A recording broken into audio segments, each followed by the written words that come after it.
Joining us now, ladies and gentlemen, Larry Nordvig. And Larry, welcome. Hi, thanks, Steve. Good to be with you. Executive Director of the Richmond Tea Party, and you also happen to be an airline pilot. Yes, I do. Okay. I'm an airline pilot by trade. I was a naval aviator before that, and now I'm sitting in the chair of the executive director spot for the Richmond Tea Party in Virginia. I am proud to have you on all fronts, sir. Really, I mean that. And I want to talk about two things with you. Sure. One, the plane crash on Saturday at San Francisco Airport, the Korean airline, and then we'll get to your organization's call for the abolishment of the IRS, which I think is more popular today than ever. The call for the abolishment, not the organization, of course. All right, so let's talk about the cultural issue, if we can. I've heard many reports that the cultural etiquettes, if you will, of South Korean society do not allow necessarily for the sense of urgency that might be necessary in a situation such as the one that took place in San Francisco, an emergency situation where every second matters, where your voice needs to be raised, where even if you're speaking to an elder, you could shout, you could appear disrespectful because of the urgency of the situation, the life or death nature of it, and that South Korean protocol, etiquette, culture kind of puts a limit on that. Is that a legitimate concern?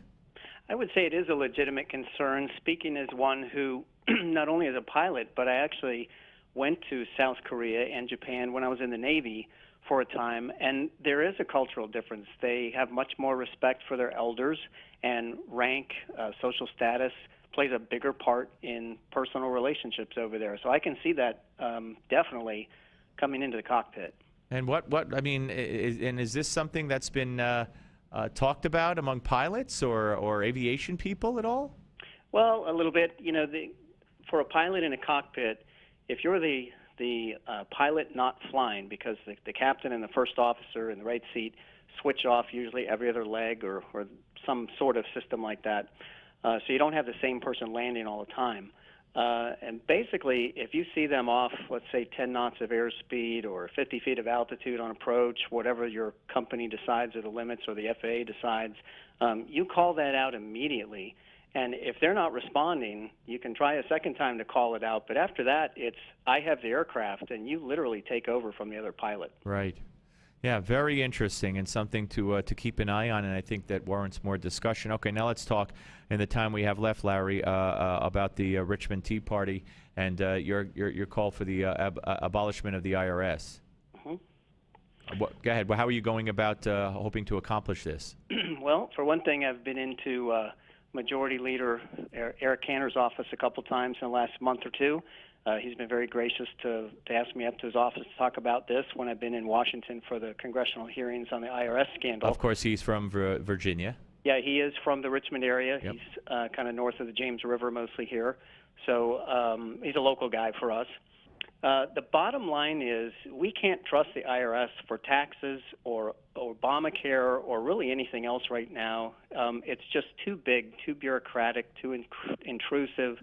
Being used as a political weapon, it's obvious, and really they're attempting to use the IRS to destroy America as we know it. So my stand is very simple. We have to get rid of the IRS. It's just completely beyond repair. Therefore, one of the only tax alternatives to that right now that does abolish the IRS is the fair tax, and that's why I think we ought to take a strong look at that. Okay, and the fair tax, of course, one of the criticisms of that is deductions would go by the wayside, including the home mortgage interest deduction. Can you allay the concerns of people who might have those fears? I sure can. Imagine it, if you're in the audience right now, imagine, if you will, April 15th rolls around and it's just another spring day. You pay no tax on that day at all. There's no paperwork to do. There's no income tax. There's no payroll tax. There's no IRS. Nobody will ever come to your door and audit you. There's no business tax. Basically, you pay all of your taxes at the cash register, and you don't need mortgage deductions and child care credits, et cetera, because you get to keep every penny of your paycheck. Right. So if you make $50,000, you get $50,000 handed to you, it actually turns out to be quite a bit more money than just a measly I would assume so. All right, listen, Larry, I want to have you back. I'm up against a hard break. We've been very busy with the Zimmerman trial, but I thank you for your expertise on both areas. And if people want to go to your website for the Richmond Tea Party? Yeah, let's go to richmondteaparty.com. All right. You can contact me.